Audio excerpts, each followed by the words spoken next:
Hello दोस्तों, स्वागत है आपका हमारे YouTube चैनल पर। आज हम बात करने वाले हैं लकड़ी से बनी हुई राख की खाद के ऊपर।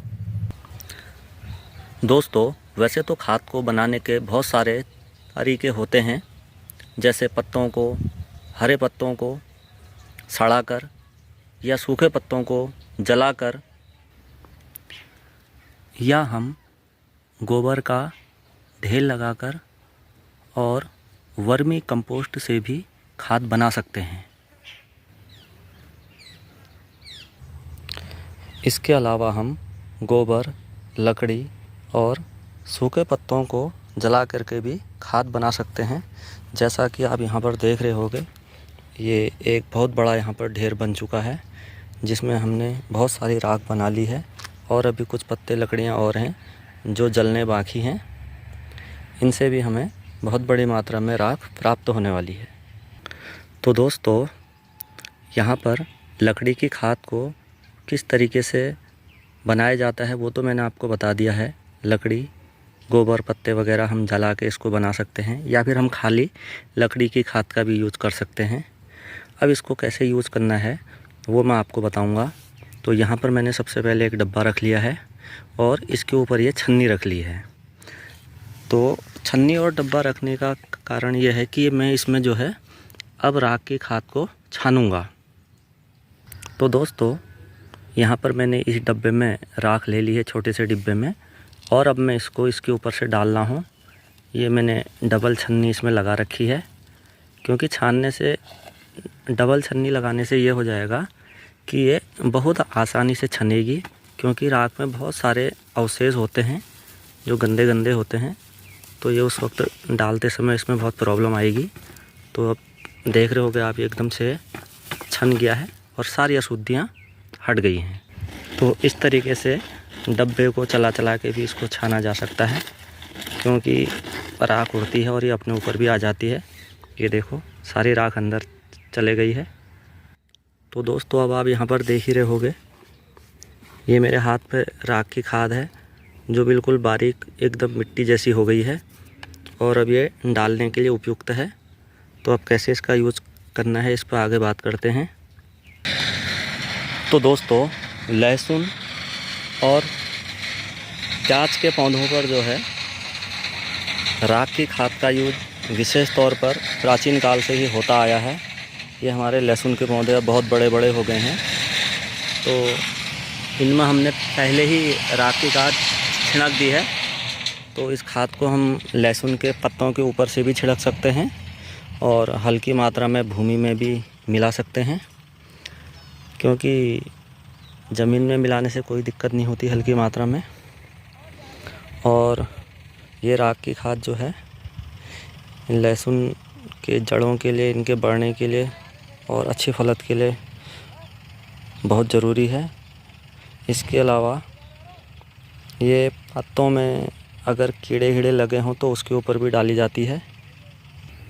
तो दोस्तों, मैं तो राख की खाद को इस तरीके से ये हल्के हल्के ढंग से गुलाब की जड़ के आसपास भी बिखेर देता हूँ। हल्की मात्रा में डालने से इनको कोई नुकसान नहीं होता है। और ये और कई बार क्या होता है, गुलाब के पत्तों में भी हल्की हल्की मात्रा में मैं इनको छिड़क देता हूँ, क्योंकि जो बारीक से चिपकने वाले कीड़े होते हैं वे इसमें नहीं लगते हैं।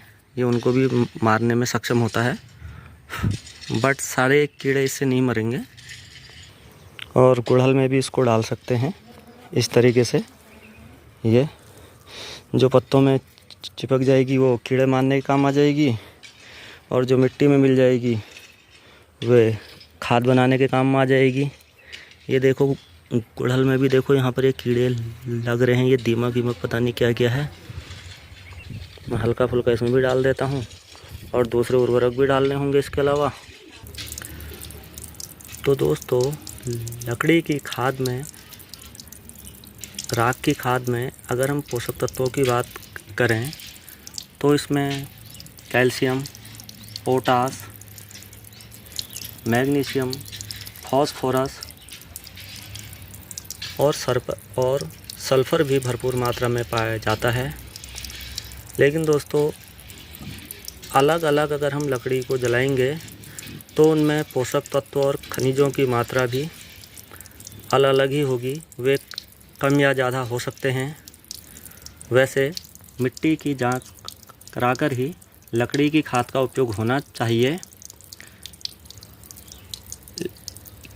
क्योंकि अगर मिट्टी का पीएच कहीं पहले से ही ज़्यादा हुआ तो फिर इसका फ़ायदा नहीं होगा हमको। इसके अलावा इसको सीधे तौर पर भी हम मिट्टी में डाल सकते हैं। हल्की राख मिट्टी में मिलाने में कोई दिक्कत नहीं है। सब्जियों के लिए भी लकड़ी की राख का उपयोग अच्छा माना जाता है और कीट नियंत्रण में तो इसका उपयोग है ही है, वे मैंने अभी आपको बताया था। तो दोस्तों, जहाँ पर हमें कुछ चीज़ों के बहुत अनगिनत फ़ायदे होते हैं तो वहीं पर उनके हमें कुछ नुकसान भी देखने को मिलते हैं। अगर राख की खाद को हम बहुत ज़्यादा मात्रा में अगर मिट्टी में मिला देंगे तो यह एक रसायन होता है लाई और लवण का निर्माण कर लेता है आपस में, जो हमारे पौधों को थोड़ा जला भी सकते हैं। तो इसीलिए बोला जाता है कि इसको थोड़ा सा हल्की मात्रा में डालें, जिससे भरपूर फ़ायदा भी मिले और हम नुकसान होने से भी बच जाएं। तो आइए अब मैं आपको बताता हूं कि हम इसको लिक्विड बेस पे भी बना सकते हैं राख की खाद को, क्योंकि जो हमारे गमले वगैरह होते हैं, अब ये तो मैंने थोड़ा ज़्यादा ले ली है, इसमें ये इतनी ज़्यादा है, ये इतनी तो नहीं डालनी है, थोड़ा इसको कम बनाना होता है। लगभग मैं इतना रख ले रहा हूँ। और क्योंकि ये मैंने पहले से ही छाना हुआ है तो इसलिए इसमें अब मेरे को कोई ज़्यादा मेहनत नहीं करना पड़ेगा। अब इसको मैं पूरा पानी से भर लूँगा। ये बहुत बड़ी मात्रा में मैं इसको पानी से भरने वाला हूँ,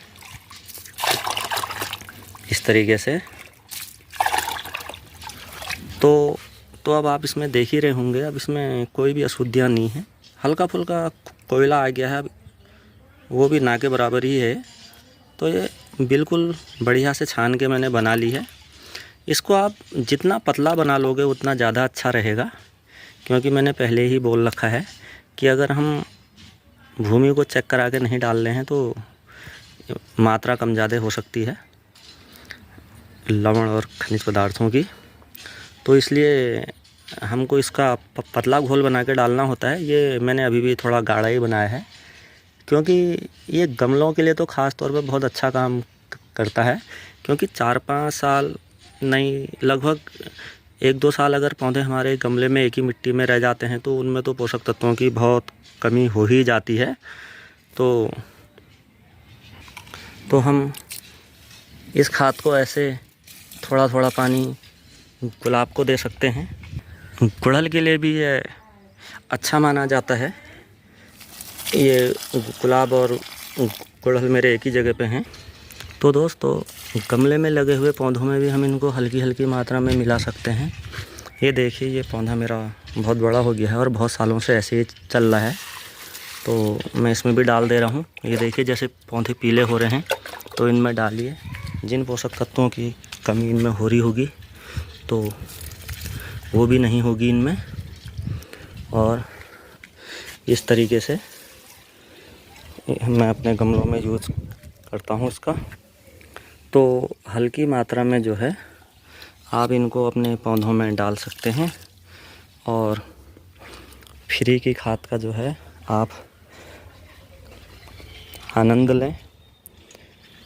घर में अपनी बागवानी में फूल उगाएं, फूलों में डालें, और इसके अलावा इसको सब्जियों में डालें हल्की मात्रा में। तो दोस्तों, राख की खाद को छानने के बाद इस तरीके से कुछ कोयले बच जाते हैं। तो दोस्तों, इनको भी आप वेस्ट समझ करके मत फेंकना। ये कोयले भी बहुत काम के होते हैं। इनको तोड़ के चूरा बना के हम अपने गार्डन में डाल सकते हैं। इनमें भी कई खनिज तत्व उपस्थित होते हैं और कैल्शियम आदि भी जो है इसमें पाई जाती है, जो आपके पौधों के लिए बहुत फ़ायदेमंद होने वाले हैं। और मिट्टी भी थोड़ा इनसे हल्की होती है, जिससे जड़ों को बढ़ने में भी अच्छी सहायता मिलती है। तो इसके कोयले भी जो हैं बहुत यूज़फुल होते हैं। तो दोस्तों, आज का वीडियो आपको कैसा लगा मुझे बताइएगा, और मिलते हैं ऐसी ही शानदार जानकारी के साथ। अगर वीडियो अच्छा लगे तो वीडियो को लाइक और चैनल को सब्सक्राइब कर दीजिएगा, इससे हमारा मोराल बढ़ता है। मिलते हैं नेक्स्ट वीडियो में, तब तक के लिए बाय बाय।